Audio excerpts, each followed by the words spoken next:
How do you invest? Probably it's a mix of intuitive approach plus something static plus recommended. Whatever it is, right now we'll break down recognized strategies. Value investing is all about finding good stocks at good prices and discovering which companies are trading under their true value before the broader market catches on. Value-oriented strategies focus on key ratios like price-earnings ratio, price-sales, and price-cash flow to pick out the most attractive discounted stocks.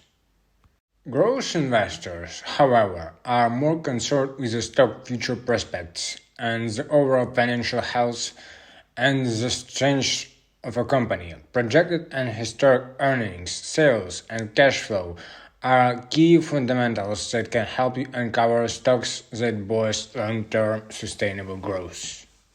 With momentum investing, you live by the saying, the trend is your friend. This style is all about taking advantage of upward or downward trends in a stock's price and earning outlook. Momentum traders often take advantage of simple moving averages, think the 50-day and 200-day to pinpoint the most unfavorable times build or sell a position in a stock.